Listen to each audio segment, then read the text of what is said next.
Legends of Tomorrow Episode 5, Failsafe. Now, coming off of this last episode, I think this one was pretty good because once again, they do some pretty good moments for character development. We get kind of like the other half of Firestorm in this episode having a really big moment because, of course, last time it was Stein after Jax's, kind of put it, on medical leave pretty much for the team. Stein has this really big moment where he's arguing with Jax, and then we have him talking to Ray, and we get a verbal explanation for what happened and why he really feels the way that he does and why he acts the way that he does. And we get that again in this episode with his counterpart with Jax, and towards the end he's really helping him out, especially at the very end where he has to convince him or kind of speak to him and tell him like, you are way stronger than this woman, you can control what's going on. You might be the brain instead of the body, but you can control what's happening and you can, get yourself out of there. And I really love that. He had a great speech and he realized, we don't see the scene where where Jax realizes it, but he tells him like, I know why you were so hard on me, and it was because you didn't want to lose me like you lost Ronnie. And I thought that was a great moment for him to realize that, and he's having the connections with Stein when he realizes like Stein feels this way or he feels that way. And it was just really good to see that for his character, I felt. And we got yet another great moment for Sarah in this episode because they've really pushed it in the last 3 episodes, I'd say more than the first 2. But they really pushed the idea of her having this bloodlust still and her just being an assassin in general. And I like that in this episode because they have this contingency plan.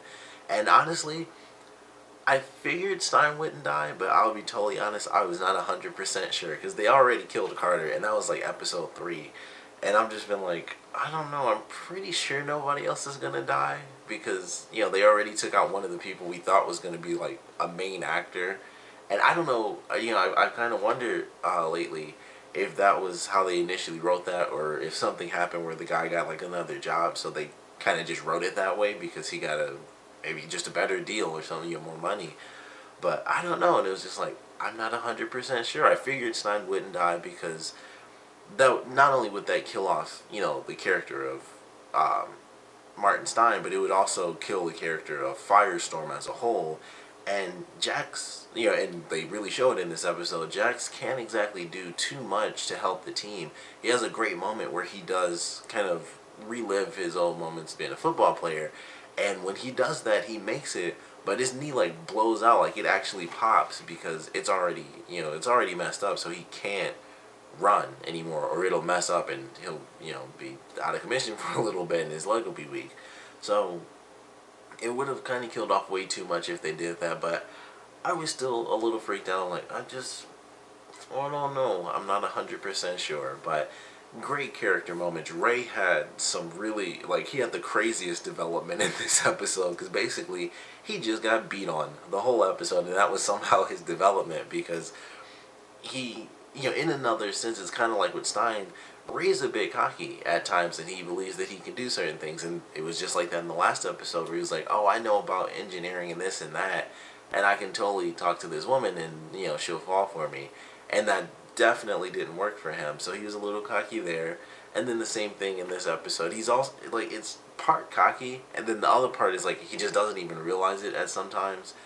He can't be nice guy Palmer in every single situation. He's going through the prisons like, hi, hey, how's it going and stuff, and it's like, what does he think is like, what does he think these people are in here for, like being too friendly or something? So when he gets beat up, which was probably the funniest scene in the whole episode because the guy starts punching him, and I thought Rory was gonna like come in and help him, and then he sees this dude with a lighter and he's just like, and he's just staring at this lighter the whole time, and it was the funniest thing to me because I thought he picked it up because he was just gonna at least run at the guy and like try to set him, set his clothes on fire, something like just weird because he's he's Heatwave. But he just picked it up and was just like, whoa, like he was just mesmerized by it, and it was so funny to me that he was like frozen in place and Ray's just getting beat up in the background. It was the funniest thing to me. But I like that scene because it started off, I was like, okay, I thought Ray was going to at least stand a little bit of a chance. I thought he'd last a bit longer because he actually punched the guy, which to be totally honest, that surprised me to begin with. I was like, oh crap, he actually punched the guy once. I thought he'd punch him a couple more times, to be totally honest with you. But the guy was really tough, and he just socked him once, and he kind of sent him to the ground, and then he was just beating on him. And they leave him there, and that was another funny scene. They're in this prison, and the guards are just waiting for him to get up, and it's nighttime now. It happens. The hatch has been like at least, I don't know, noon. At the earliest noon, or maybe even at the latest, really like noon, possibly 1. And then he wakes up in the middle of the night, like, oh, like what the heck? And it's raining and stuff, and the guards just have a bet, like, he lived. So it was just really funny. Like, I couldn't believe that they kind of did that stuff to him, but that was his development. He got a little tougher in this episode, and I kind of like that. And he helps Heatwave out, because Heatwave was getting electrocuted like crazy when they started the torture for them to mess with Stein. And before he's able to get hit in the face, Ray decides to take a part of the beating, and he toughens up a bit. And I thought that was really cool. And then we had Snart in this episode, who was insanely helpful to Sarah, who was dealing with the whole assassin thing. And it was very surprising that he was, like, oddly, he was like the moral center, because Rip was the one who was saying, like, if this doesn't work, you need to kill Stein. And then Snart's the one who's like, we don't do that. Like, even though he totally lied, by the way, because he mentioned, like, as soon as he said it, I was like, that's a lie. But he mentioned he's never taken down, he's never turned on a member of his team. But I guess it was, the way he phrased it was technically correct, because he's like, no matter how hot it was, I never took down a member of my own team. But in the first episode he was in, he killed one of the guys on his team, because he was like, oh, I'm out. Like, I'm out of the game. So I guess that's a little bit different. It wasn't during the heist or anything. It was like, oh, you're a loose end, so I gotta kill you. But as soon as he said that, that was the first thing I thought. I'm like, the first time they actually showed him, he turned on the guy and, like, shot him in the back and killed him, with the freeze gun. So I was like, I guess technically he's not lying. They weren't doing the mission. It was in between, the different missions, and the guy was quitting. But that was the first thing I thought of when he was like, I never did that before. So I thought that was kind of funny. But it was actually really cool having him as this odd moral center, and it was surprising. But I like that idea, and it shows how these characters are, growing on each other a little bit. And it was really cool. And I love the fact that there was this, odd possibility that they could fail. Like, there was a terrible future. 2016 was just overrun by, like, Russian firestorms destroying the place. And visually, I like that little glimpse that we got, just because it was a cool little visual piece with multiple firestorms. But that would be a terrible future. It would be completely destroyed. And I knew from the promo that the woman turned into Firestorm, so I was very curious how that was all going to play out. And I liked the way that it happened, because Jack's speech was really well done. I thought that was very cool. And I thought that they were going to instantly turn into Firestorm when they touched hands, but he kind of just got Stein out of the woman, and then she, like, blew up, which I didn't expect. I thought it was like, okay, I know she's going to blow up or something, and it would be like a bit of a wave. I didn't think it would be like an actual, like, mini nuke, because everybody else died. Like, all those people in that field and stuff, they took off in the ship, and then it was just like boom, and it was like a nuclear explosion. It was much smaller, of course, but that surprised me. I was like, oh, I didn't think that was going to happen. I thought it was going to be like, sure, some of those people died, maybe, because it would be like an outward force of fire when she blew up, especially because she was like blue flame, which is hotter. So I thought that's kind of how it would be, like, people get burned and stuff, but it was just like boom, full on nuclear explosion. I was like, oh crap, there's not even a chance those people survive. They all are dead now. So I just thought that was funny, because I thought it would be a much smaller explosion, and then it was nuke style. I was like, oh crap, I didn't see that coming. But that was a really great moment. All the character stuff was good. Rip had an epic scene with Savage in this episode, when Savage was trying to get Kendra to join his team, and then Rip showed up, and he, like, killed him again. Like, he talks to him, he gets his locket back of his son and daughter, or his son and his wife, and, he leaves out and stuff, and I'm like, oh, he kind of just left him. I was like, man, he really should have, I know it wouldn't have really done, it would have done next to nothing, basically, considering how many lives he already had, but I'm like, man, he could have just, like, blown him away just for like a little bit of extra revenge, and then he's walking down the hall and just super badass and just like hits a button and blows up the whole thing and kills Savage again. I was like, that was actually really cool. So I was glad to see that happen, even though I know it doesn't ultimately stop anything. It's still pretty cool. Like, it was still pretty awesome to see him hit that button and kill Savage again, because it's like, I want him to die, because I kind of like that. So that was really fun. All the character stuff, like I said, that's just what they do. I think surprisingly that's the greatest component of this series so far, which I really didn't expect, despite the fact that it's, you know, a bunch of different characters that can have a lot of different moments.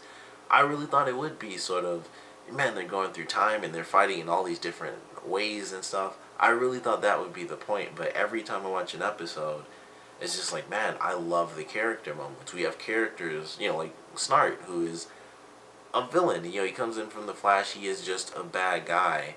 And then we get this, and it's like, you know, he has his odd team dynamic, and now he knows that he's a part of this team, regardless of them being good guys or bad guys. You know, he and Rory being kind of the bad guys of the good guy team, he still decides, like, we don't kill our own. And he's like, you know, despite what may or may not happen in the future, we're not going to kill Stein today. And I just love that idea, because it's a weird thing. You know, it's one of those things where you get the villain that has that odd rule, and I like that about his character. So that was really fun. Of course, I love the ending. The ending was great because they're in the future, and they're 30 years in the future, so it's 2046, and that was really fun. I was like, as soon as they got there, I was like, they're in the future. I knew that that was going to be leading to like the Connor Hawk stuff and everything like that, so I'm really excited for it. We're supposed to see Oliver. I don't know who the heck this kid is, like the guy is, because we don't know anyone who has a son. Because if it was a black guy, or you know, if it was a black girl, I'd be like, okay, that's probably Diggle's daughter, or you know, something like that. She took up the mantle of Arrow, but it's like just this random black guy, and I'm like, I don't know who that is. I don't know who had a son or anything like that. So, and like Diggle's the only person, unless he had a son, and that could have easily happened. It's 30 years, so that could be his son if he had a, you know, a second child. But I was like, all right, that's not what I was expecting. I thought it was gonna be Oliver's son, because they're doing some stuff, so I don't know exactly how they're gonna do it. You know, what they're gonna take from the comics and what they aren't gonna take. But I heard that it's supposed to be Oliver with one arm, and in that sort of ending part of the promo, it kind of looks like his left arm might be robotic, because it kind of looks, there's like a little spot where it kind of looks like it goes in just a tiny bit, and it's like, that's a weird space, because, you know, if you have a full arm, it just looks like this. It was like a little piece that was like, you could just see past, and it was like a little point, and I'm like, I think that's his robot arm, so that's kind of cool. And I'm looking forward to whatever we get from that, because I'm very excited to see where they go with it. And we have, you know, we have some random guy as the Arrow in the future, and he was just like, you know, he told them to freeze, and it was just like, hey, you know, and I thought, because I knew it wasn't going to be Oliver, I knew that for sure, but I thought when they said, like, you know, like when Ray actually said Oliver, I thought the guy would realize, like, how do they know that Oliver used to be the Arrow? But maybe this guy doesn't even know that Oliver was the Arrow. He could have easily, you know, it's kind of like a Batman thing. Like, anyone technically could take up the mantle just to kind of have that sense, you know, to kind of carry it on. And I thought that was actually kind of cool. I was like, you know, I thought he'd stop and be like, you know, how do you guys know Oliver? But he was like, I don't know any legends. And then he just shoots something. So that was actually a pretty cool way to end. I was like, oh, that was pretty sweet. But I'm looking forward to the next episode for sure. It doesn't seem like it's going to really focus on Vandal Savage, which is totally fine with me. I think this is going to be a really cool kind of comic book fan servicey type of episode. So I'm totally fine with that. I would love to see Oliver with one arm. I'm curious what they're going to do as far as makeup. That should be interesting. And that actually reminds me, the fact that Oliver's going to be in the next episode, if that was him, because it could have been his son. Like, it could have actually been William who takes over, because I know Connor Hawk is, I believe that's his son's name in the comic book, so they might use that as the hero name or something like that. They could just call him Hawk, or, you know, whatever. Maybe they wouldn't use Hawk just because it's too close to Hawkeye, you know, Marvel and DC stuff. But considering Oliver may or may not be in the next episode, that actually reminds me of early on in this episode when Stein's having the hallucination, and we actually see Cisco. So that was really cool because, oddly enough, that was our first crossover with either Flash or Arrow. It was technically this weird hallucination where Cisco came in and he's all dressed up and stuff like that. So when I was watching this scene, I was like, huh, this is actually the first one. And it was never meant to be. It was supposed to be Oliver and Barry were going to be in the very first episode of the series, but it just picked up so much traction. They're like, we don't really need to have them in there just to do sort of a little supportive crossover. But there was a scene that I wish they kept because it was like an action scene, and it was like Barry was like running around fighting a bunch of people, and Oliver was with, I think he was with Sarah and maybe Ray or something, or maybe I think he was with like Captain Cold or something like that. And there was a bunch of crazy action stuff. So I don't know if they completely got rid of that or if that's just gonna show up like way later, like towards the end of the season or something. But hopefully they kept that because it would suck if they got rid of an action scene just because they didn't want to like push the crossover element. But it was kind of funny when I was seeing that. I was like, huh, technically this is the first crossover with either Flash or Arrow, and it's a hallucination of Cisco in like a suit jacket that totally didn't match. Like, I'm pretty sure he had like a purple shirt on underneath, which it was kind of funny because like that was the element that fit, but then he's wearing like the suit on top of it, and it was like a little weird. But I like that. I thought that was a cool little moment, and it totally didn't even sound like they had him act in such a weird way. I was like, that just doesn't even feel like the same guy when I see him because his hairstyle was different. He was speaking so calmly. It was just like it is so weird to see him just act that way. So it was weird. It was like it really felt like it wasn't even the same person. So that was kind of funny. But I like this episode. It was really good as far as character development, which I think is kind of going to be the staple for this show. I think it's just going to be character development, which is really good because that's ultimately that's what matters is the characters and not what they're doing, but why they do the things they're doing and how they do it and why they do it in those specific ways. So definitely love this episode for its development with the characters.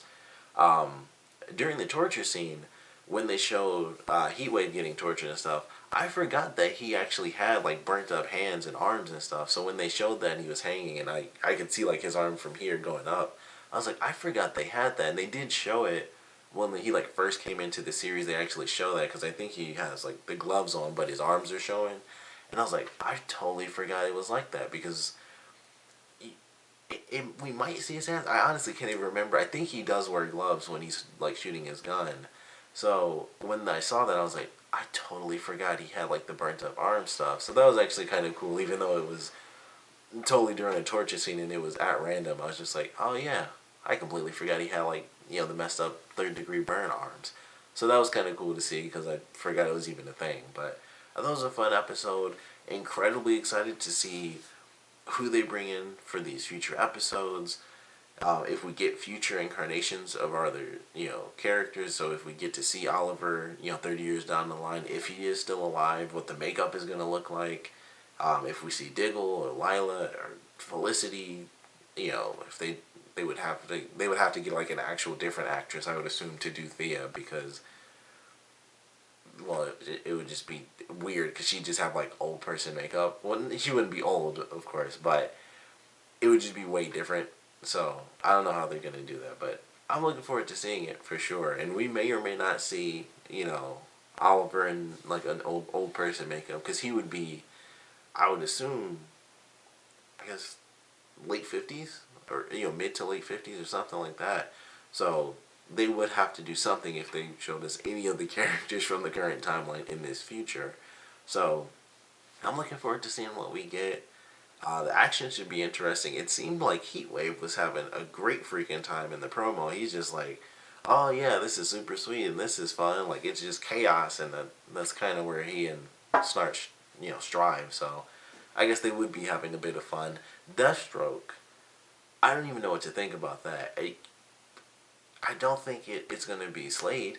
I wouldn't assume it is because that would be a little bit weird. He's even older, but at the same time, Slade typically is always an old guy. He's never been as young as he has been in Arrow. At least not when I've seen him. Every other time, he is an old guy with gray hair already, and he's still like just destroying everyone. So this could actually be like the typical comic book version of Deathstroke if they wanted to do it that way. I don't think it's gonna be Manu Bennett though, who was Slade in the previous seasons, and that's mostly because I heard some stuff about how they aren't.